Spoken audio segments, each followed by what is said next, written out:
Hola, buenas tardes, Soledad, ¿cómo estás? Buenas tardes, Mónica, ¿qué tal? Un gusto. Bueno, para todos presentamos a Soledad Ayala, que en la unidad de publicaciones presenta su libro El reinado del papel, prácticas de lectura universitarias, un análisis desde la construcción social de la tecnología. Empiezo diciendo algo muy personal y es que es un libro que resultó muy atractivo, de mucho interés también por cuestiones personales de lecturas y recorridos, pero porque me parece que plantea de un modo muy interesante algunas cuestiones muy vigentes, como estas, por ejemplo, de las que vamos a empezar a hablar, que son las prácticas de lectura, tan cuestionadas, tan miradas desde tantos lugares prejuiciosos. Y entonces empiezo, Soledad, comentando algo que vos decís en las palabras preliminares de tu libro. Recogés algunos de esos numerosos comentarios que se escuchan sobre las prácticas de lectura, como, y te leo, la lectura ha cambiado, ya no se lee más en papel, ahora todo está disponible en formato digital. Y vos decís que te proponés analizar esas prácticas e identificar esos materiales que son utilizados para leer, para desmitificar de algún modo esta cuestión. Contanos un poco cómo fue ese puntapié inicial para el trabajo de investigación que concluyó luego en este libro.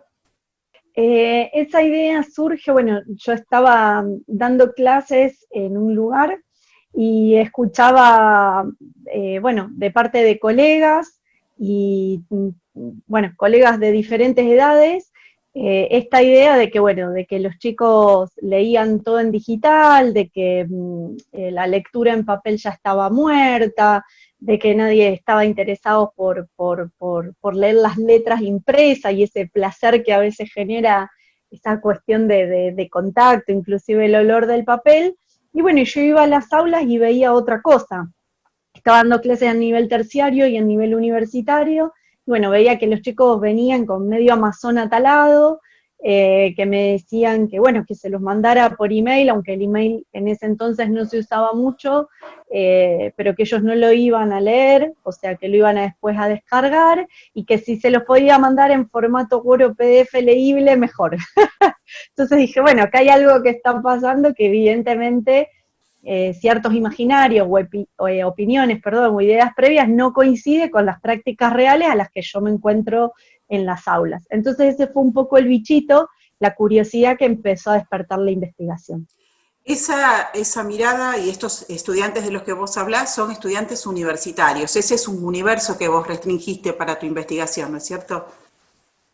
Sí, son estudiantes universitarios, las carreras que fueron de entre 18 y 25 años, las carreras que fueron elegidas son dos carreras, bueno, está explicado en el libro, son dos carreras muy referenciales, una de las cuales es ingeniería en sistemas, porque bueno, nos permitía investigar, bueno, qué se estaba produciendo en el campo de la informática en relación a aspectos digitales, estrictamente hablando, a ver si la lectura y la producción de materiales educativos estaba contemplada o había dentro del campo más un foco sobre desarrollos de sistemas, arquitecturas de software, y por otro lado la carrera de Derecho que nos interesaba para saber estas cuestiones de, bueno, los materiales educativos, a ver en digital, de lectura, perdón, a ver si estaban dentro de la ley de propiedad intelectual, qué se leía, si era, bueno, porque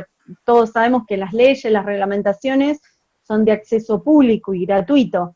Entonces, bueno, interesaba saber si cumplían con alguna de las normativas, pero sobre todo qué tipo de materiales había en digital y a ver si se atenían a los rasgos legales o si, bueno, si encontrábamos cuestiones que estaban escaneadas y compartidas por diferentes usuarios.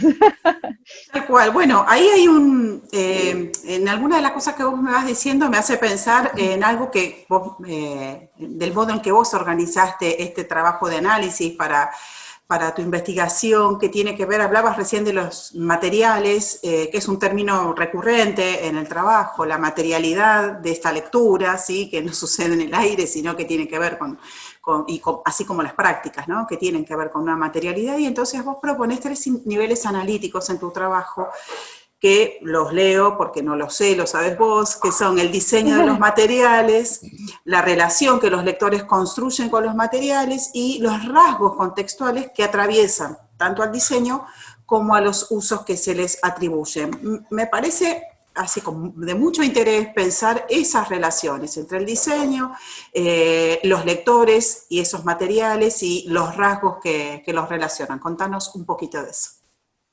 Bueno, yo llego a la construcción social de la tecnología y esos 3 niveles, resolviendo cuestiones de aspecto metodológico para empezar la construcción de mi objeto de estudio en el marco de la tesis doctoral.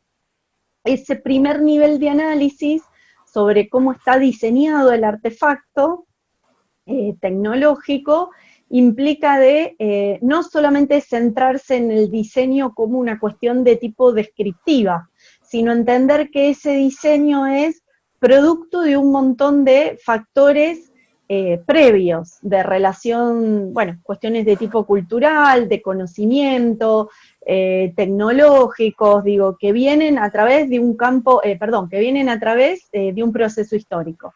Si uno tuviese que hacer un análisis, por ejemplo, material de lo que son los papiros o los primeros libros, bueno, uno no podría quedarse únicamente en la superficie y en describir eso, sino que uno lo tiene que entender como un material, un producto de un determinado tiempo histórico. Entonces, bueno, y una interrelación también que de alguna manera se da con quien lo usa. Entonces, ese primer nivel está íntimamente relacionado con el segundo, en el hecho de decir, bueno, este artefacto no es que está solo y este material no es que está solo en el mundo, sino que hay alguien del otro lado que lo usa, y el tema de, ahí la pregunta rectora era ver, bueno, de qué manera construye la interrelación con este aparato, de qué manera, con este material, de qué manera se da esa interrelación, cuáles son los problemas que encuentra, cómo los resuelve, de qué modo decide usarlo, cuándo, en qué situaciones, cómo se siente ese usuario y ese lector, que ahí también hubo una discusión interesante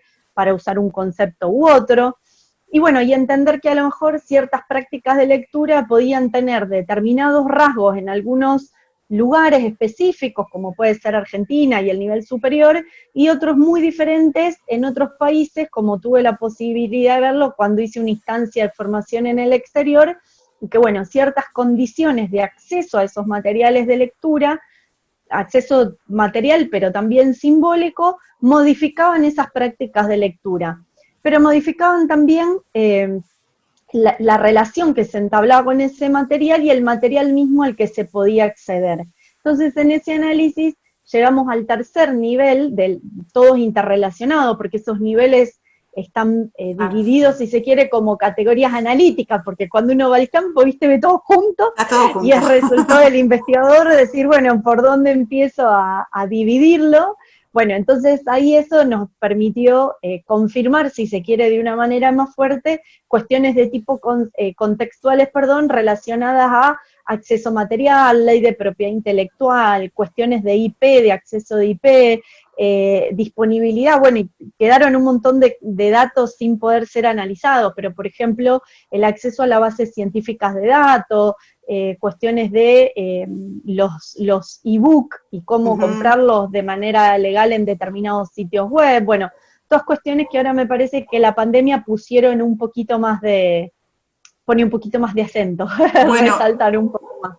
Tal cual, creo que ese es un punto que nos puede dar una buena mirada para darle cierre a esta presentación, porque vos llegás a unas conclusiones muy interesantes y muy desafiantes respecto de cuáles son los usos reales, claro, de los estudiantes universitarios y los profesores también consultados, cuáles son esas prácticas, cuánto con papel, con el reinado del papel, que me gusta este título, y cuánto de las prácticas digitales, y sin embargo, digo, y ahí tal vez sea empezar a ver si nos aprieta el zapato, cuánto de esas conclusiones a las cuales llegas se sostienen hoy en este tiempo en el cual todo lo digital se nos ha impuesto, en un año de pandemia, se nos ha impuesto de un modo apabullante, ¿no? Apabullante, esa es la palabra. Bueno, exactamente como decís, los cambios, el libro invita también a pensar el cambio tecnológico desde un lugar mucho más complejo y real, como hay un montón de autores que están citados ahí, y es como yo decía los otros días con un colega, o sea, las prácticas de lectura que uno tiene de uso de determinados dispositivos no se cambian en 7, 8 meses porque vino una pandemia a imponerlo. Yo tengo varios estudiantes que me han dicho que bajan el PDF y lo mandan a imprimir porque justamente por tanto contacto con lo digital en época de pandemia, se sienten muy incómodos al tener un excesivo contacto con las pantallas.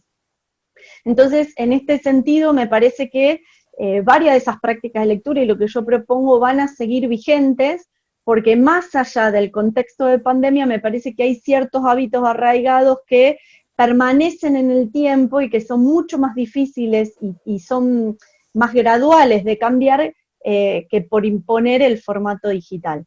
Así que sí es verdad que quizás algunas cosas podríamos reverlas, pero sí es verdad que también la pandemia invita a pensar de que, bueno, estos resultados tienen validez y continúan teniéndolo ahora y me parece que por un tiempito más.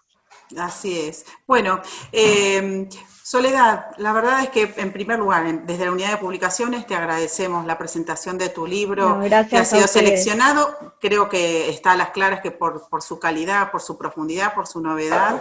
Y bueno, te Muchísimas invitamos gracias. a seguir difundiéndolo de aquí en más. Deseamos que haya muchos lectores para tu libro y bueno, te Yo agradecemos una también. vez más entonces este contacto. No, muchas gracias a ustedes, Mónica, a la unidad de publicaciones, por esta oportunidad y bueno, por todas las evaluaciones y los comentarios positivos que he recibido. Así Muy que el bien. agradecimiento también es mío, muy amable. No, gracias. Del Departamento de Ciencias Sociales, entonces el agradecimiento es para vos. Gracias, Muchas Soledad. gracias, hasta luego.